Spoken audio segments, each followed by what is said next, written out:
Buta Pandhawa Tata Kati Wisaya Indriyaksa Sara Maruta Bawana Pawana Bana Margana Wah dudu karepe dhewe prajurit jebul wis padha kumregut. Wah. Mundi dawuh ingkang sinuwun. Kanca buta patang pemancat jangkep sak panekare mangkata dilaya.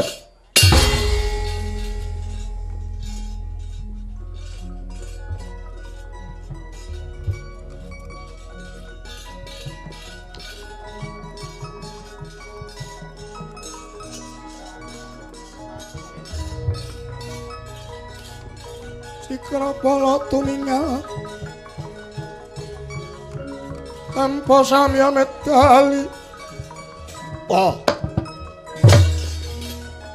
Oh.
Wang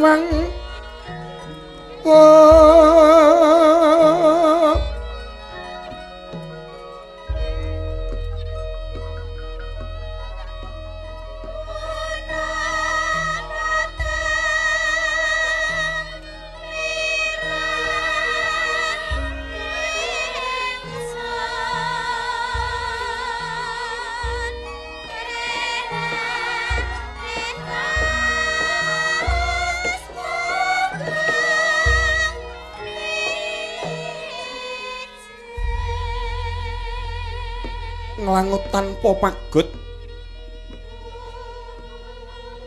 sesawangan wis datanana ingkang indah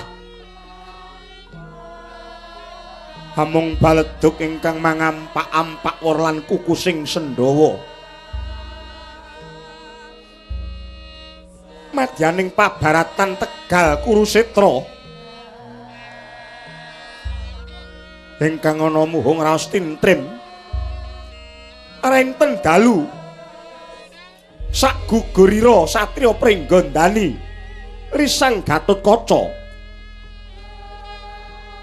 sang Werkudara datan kepareng kundur dhateng Pakuwon ing saben wanci mung tansah ngobat-abetake gadane nganti karya giris kang samya mulat nadyan toh datan wanci paprangan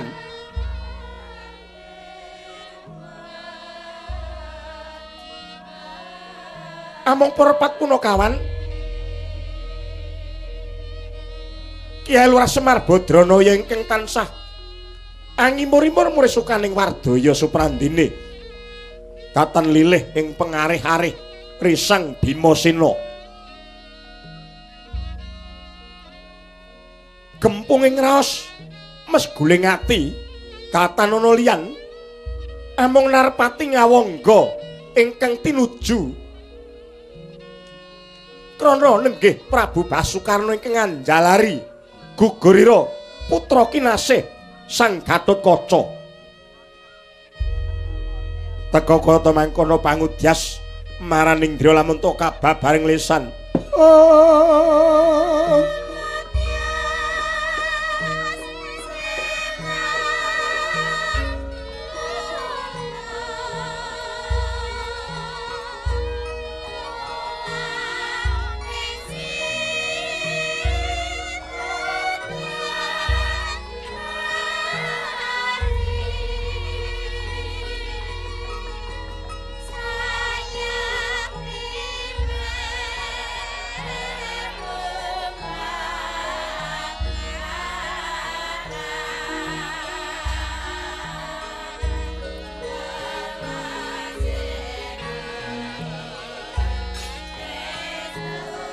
Oh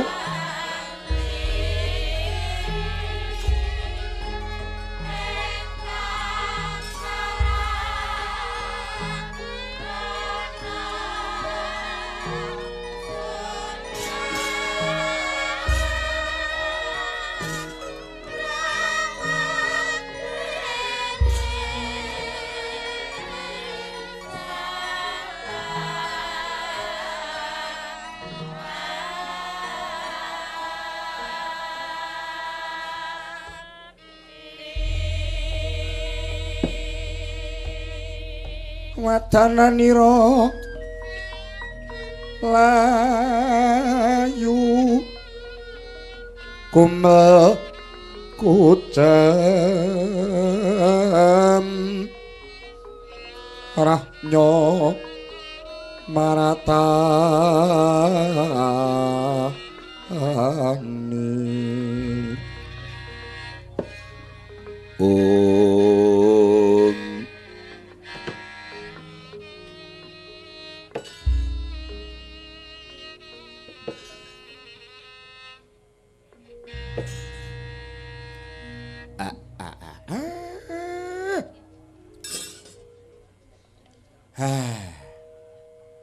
Maryata Gareng karo kowe anakku kang tak tresnani Cipta Petruk karo kowe wong tukang main ngerti dhewe ya cak yen kowe iki nek nyeluk anak iki mbok sapa umume ngono nek Gareng ya Gareng Petruk Bagong ngono ra ngembet jenenge kancane ora wong tuwek iki anggere ora golek dalan padang ya ngono kuwi ya Mar seman piye kowe muni apa nganggo Rama apa Pak kowe iki kon ngajeni wong diajeni karo rai gumantung tekone lah ngopo to, Gong? Nek jeneng mbah ki ya kenek nggo patuladan anak putu. Ora kok tilik ning gone anakku nglumpukke ledhu. Lah ngopo? Tak kira ki arep gondolani putuku. Bulane dijingglikke kaya gunung kae karo disikut. Bareng wis dekok terus diuyui. Karo bapak kuwi. Heeh. Terus didukiri kiwa tengen kae dadi kaya cuwek kae. Wong tuwa kok ora. Wong karo putune kok rebutan suwek. Mbok ya wong tuwek iki nganggo basa ngalah sithik. Ora karo putu barang. Wis menehi pekarangane tilas kuburan. Bareng tak deki omah anakku 3 sasi mecicil. Kowe iki dorang. Wong tuwa iki awan go wengi go awan. Sikil dinggo sirah dinggo sikil. Mung beteke mung arep tanggung jawab menyang anak. Rek palesmu kaya ngono. Malah ngundat-undat karo wong gerang. Kakrokane ora. Dipenakke wong tuwa kok. Lho. Tanggung jawabe wong tuwa iki pancen menakke anak. Lah iya kok kowe ngonek-onekke. Lho. Lah aku rak ya wis tau menakke wong tuwek. Dek kapan? Dek aku rung lahir. Bagong ya. Ampun sedih mawon nggih, Den. Begegek meh sadulita. Begegek ugek heme sadulita. Ora usah dilagokke biacok. Pancen wong kelangan niku mboten penak. Wong kelangan niku getun sedih. Ning genten wong kelangan. Ketoke kaya ayem bae diketok-ketokke ning ngarepe wong akeh, ning jane atine ngrantes. Niku nggih sok enten wong kaya ngoten niku. Ra iso. Ya aja pakku ngono tak dol sak payu-payune kowe. Senengane wong nek guneman kok sengkring ngono. Pancen wong niku dhewe-dhewe lagekane. Ning nek wong kelangan kok sampean kula mboten maido, pancen wong kelangan nggih getun kaya ngoten niku. Getune nggih kepati-pati malah mikir kapan baline. Bisa ngerti bayar ya Bali. Kaya wong sedo iki wong mati iki digetunana ya ora bakal bali neh. Kaya dhuwit wae bali. Ya arep duwita wae nek pancen bacut disekseni wong akeh dikekke ya ora bakal bali kok. Kowe engko nek dikekrek suwe-suwe reng kowe. Mula dadi wong niku sing perwira. Wong niku sing tegen mugen, wong niku sing legawa. Nek iya ya iya, nek mboten nggih mboten. Kaya kula niki. Nek wonten mboten gadah nggih kandha mawon panjenengan. Iki omongane iki. Kula mboten maido. Ndara Gatotkaca niku persasat anak anunganing dita.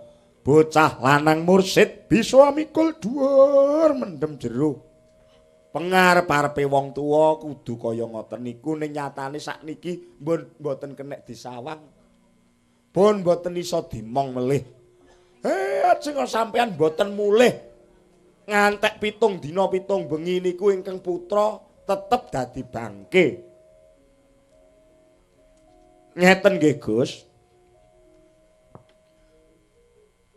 Sing jeneng wong urip niku linairake brol. Saking guwa garba niku jenenge bayi.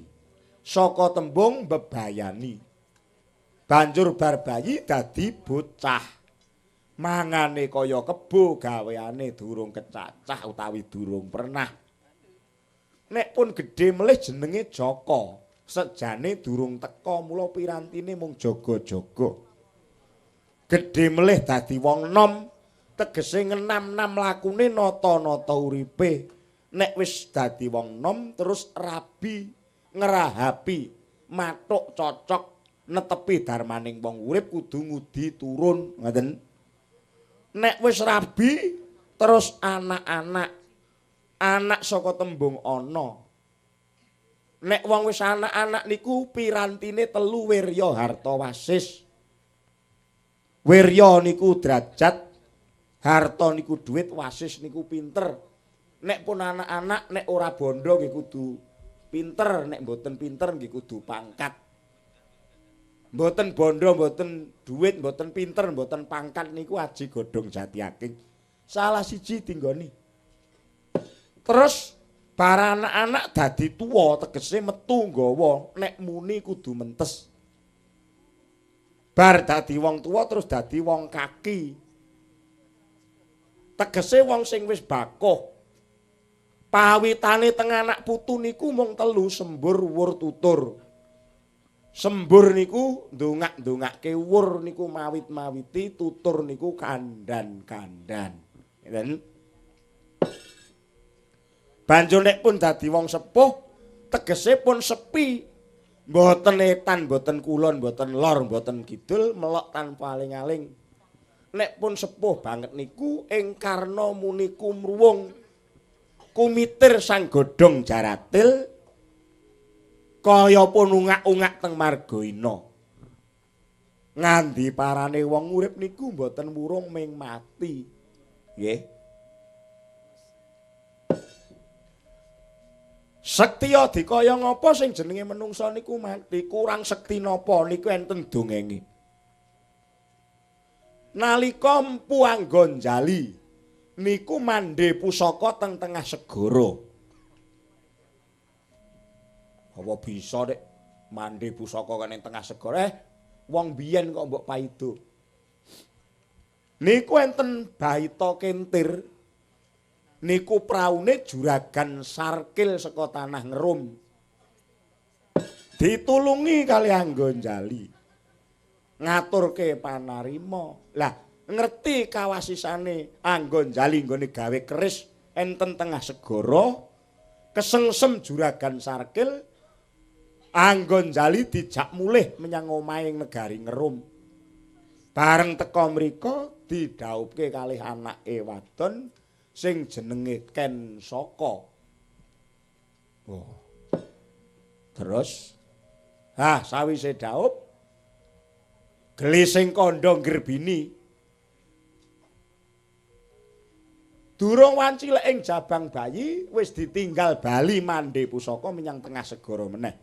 Mung kanthi piweling besok nek lair wujud lanang kon jenengke sing meh padha karo ibune ya kuwi Sangkala. Oh. Terus apa dadi Empu Sangkala kuwi? Heeh. Ning nalika iku nalika bocah wis gedhe sing jeneng Sangkala banjur karan Empu Aji Saka. Dheweke goleki Sudarmane, goleki wong tuwa sing ukir jiwa ragane. Dikandhani nek anake Empu Anggonjali mula nututi nyang tengahing segara. Kedunungan kesekten kaya wong tuane mlaku ning dhuwur banyu kaya ning daratan. Bareng teka kono ngaku nek anake wong Rum, anake Ken Saka, dirangkul karo Empu Anggonjali. Aji Saka gumun dene enek wong gawe keris kok ana dhuwur segara. Dheweke kepengin meguru nanging diceritani karo Empu Anggonjali, kebisane kuwi urung sepira nek ditanding karo mbahmu. Lah mbah kula sinten? Mbahmu Empu Ramayadi. Kuwi le gawe pusaka ning awang-awang. Ngono. Weh. Dadi Empu Anggonjali iki anake Empu Ramayadi. Yadi Pacitan. Lho. Kampleng dasmu. Yadi Pacitan iki isane mung njaluk ora.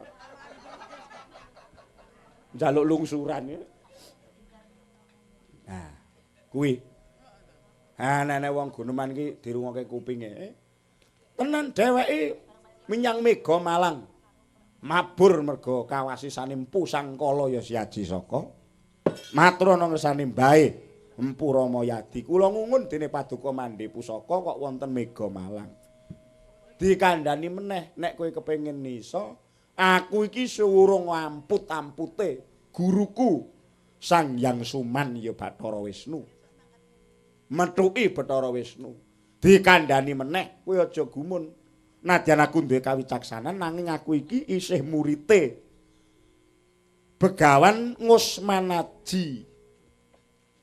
Dadi Bathara Wisnu iki isih murite Begawan Ngusmanaji. Methuki Begawan Ngusmanaji banjur Empu Sangkala dikongkon nglakoni sawernaning tapa dikon nglakoni mula tekene Aji Saka kuwi linuwih ing tembene nganti ditancepake ana ing Pulo Majeti satemah dadi carita. Terus karepe sak dhuwur-dhuwuring keluwihan ki ana sing ngungkuli sepira sektine Empu Sangkala ingkang nyatane turune Empu Anggonjali lan putune Ramayadi ning nyatane ya isih iso mati. Lah kok Ndara Gatotkaca sing isih kedunungan sandangan wadak kok mboten iso mati iki tangeh kelakone. Dadi wong mati niku mboten sadi ketuni. Kudune sampeyan seneng duwe anak sing dadi perwira kaya ngoten niku. Mangancur lakune angin gunturang graning arga gura gurnita kakiri-kiri arah bumi arah bumi pragambita padula mangamba-amba utan treswa lan lesus. Wah.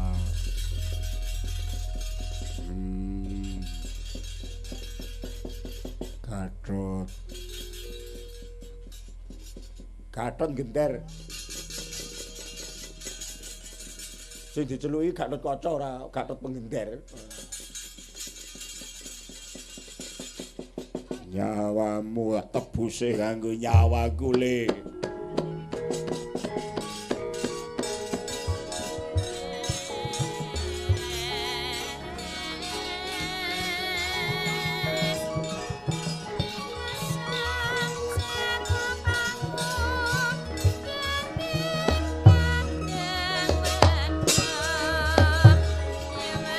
negara kang bala kuningal.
Yaki Mandra Atmaja. Wah, ora pati ndhuga lan aku ora pangling iki Setyaki. Iya. Yen ora kleru kowe wong saka Petha Pralaya Raden Durtaya. Atmajane Kusir Ngastina. Anaking Prabu Adirata aku Raden Durta. Singkirna barisanmu iki. Senopati pengapite Kakang Suryaputra. Lah dalah. Diwas kebeneran aja mung pengapite ayo. Kakang Prabu Ngawangga sisan kon ngaton mrene tak bondo tangan. Wah. Kaya gluduk sumbarmu. Maju ke para ngarsa tiban tangan ilang nyawamu. Walah.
Ah.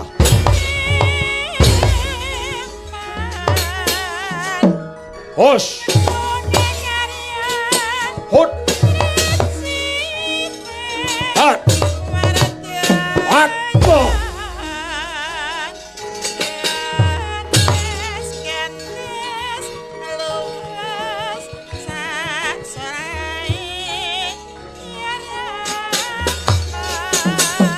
Ah. What? What? What? Ah. Hot. Hot. Ah. Ah. Ah. Hot. Hot. Ah. Ah. Ah.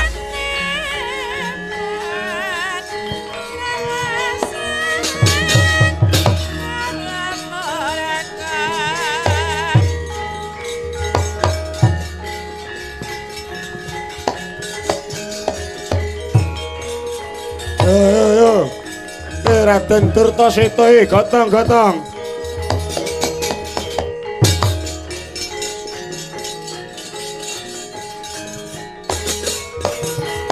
Waduh. Waduh Kakang. Belopati aja minggat.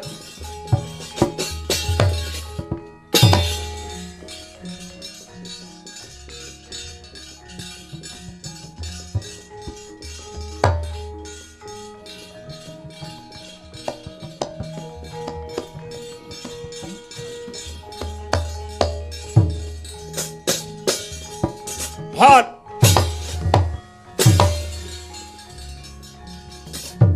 Ha. Hot. Hot. Wah. Wah.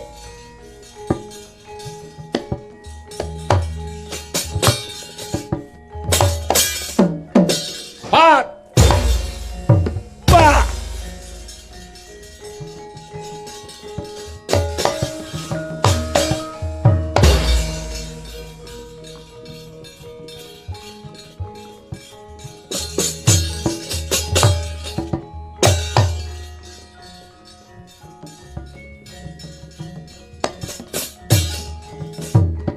Hot. Hot. Hot. Hot. Hot. Oh.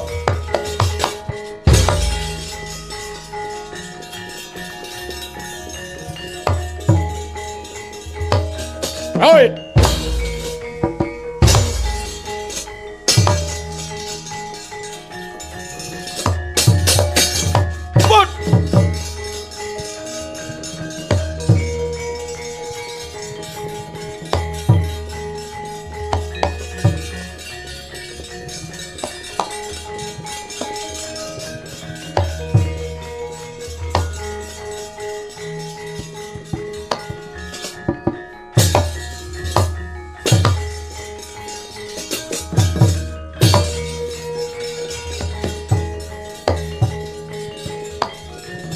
Ah.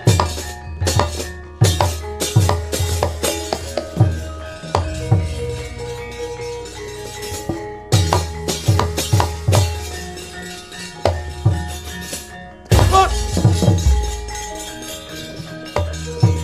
Wah.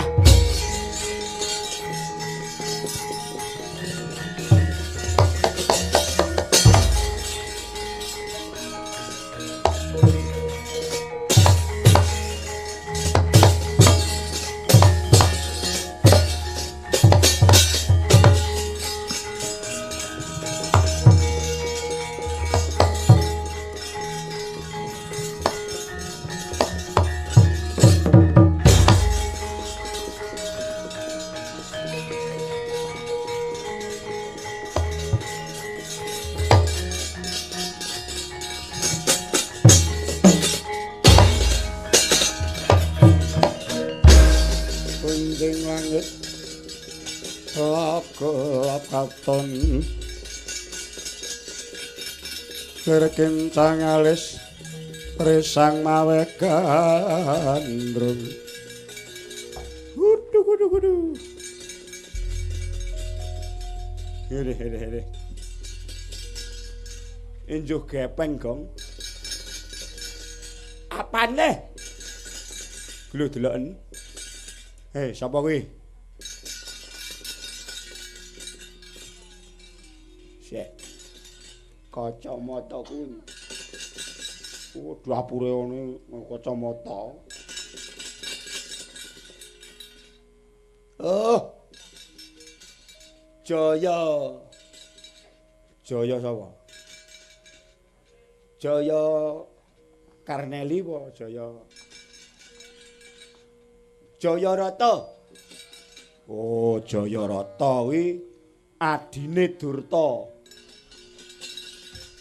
Iki dadi nek cara nggone dhewe ya Giarna sawiji kuwi Durta Jayarata. Sing nyelendem karo sing meking. Raden Durta iki Jayarata wis rada ndangak iki. Kuwi adine Prabu Basukarna ning ya mung adi teman-teman wong jane iki kuwi mung dipopo karo Dewi Nada kok Prabu Karna kuwi. Lah nek iki anake asli Kusir Ngastina kuwi ya Durta karo Jayarata iki.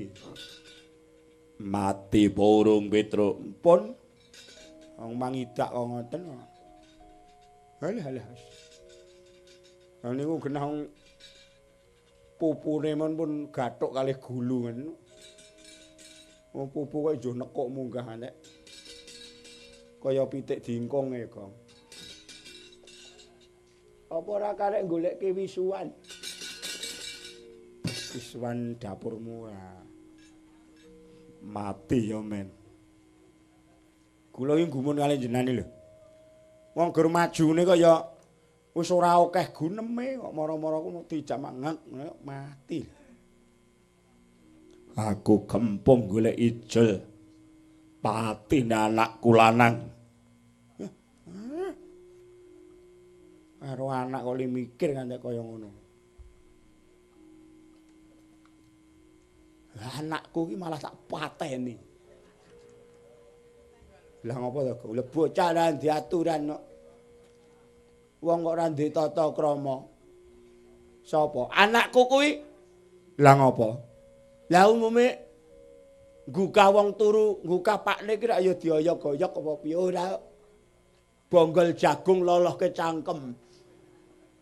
Ayo ngregetke to kuwi. Pateni sisan. Lah terus sing siji kae ya tak pateni. Lah ngopo kae purwane? Nyolong tempe. Wong gur lawuh dicolong anake. Lah aku karo anak abot tempene. Karo anak abot tempe. Niki pun pecah. Ora usah dikubur. Lajeng ngubur sinten wong mati semene buane kok niku prajurit pirang-pirang ewu. Oh. Sapa kae prajurit rame-rame. Jenengane amun mungsa wong cilik-cilik. Ngaliyo. Gadaku tak glundungke.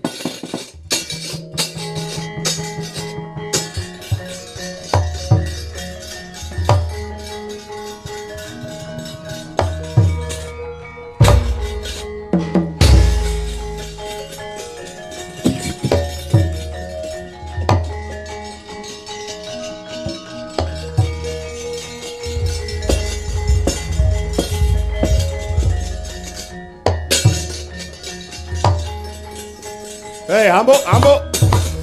Hei, kroyok.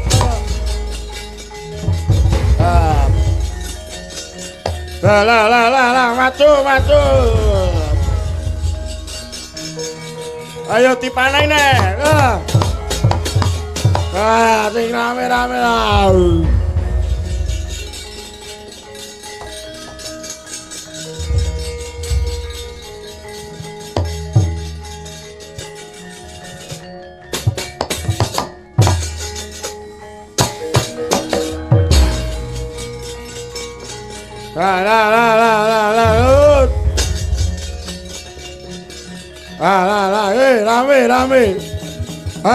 Rame. Ayo dipanai.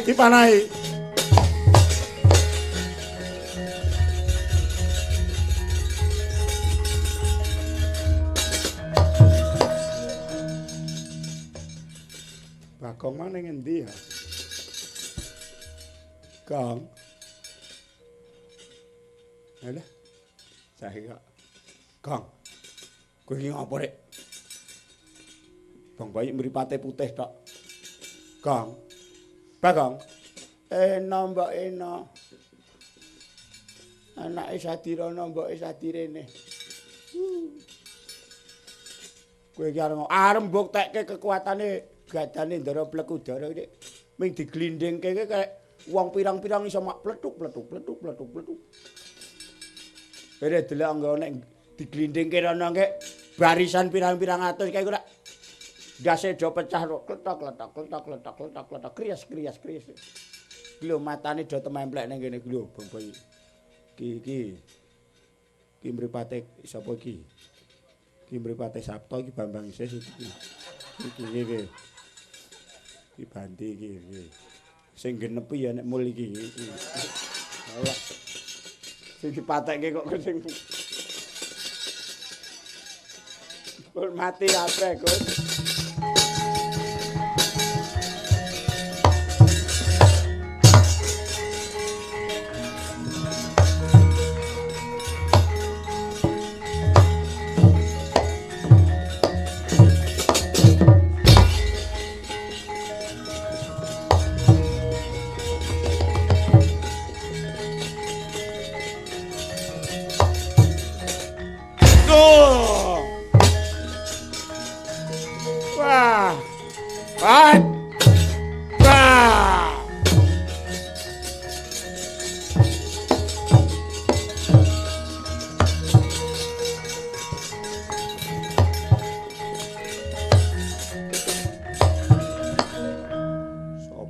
Rasa durusi randi mok iki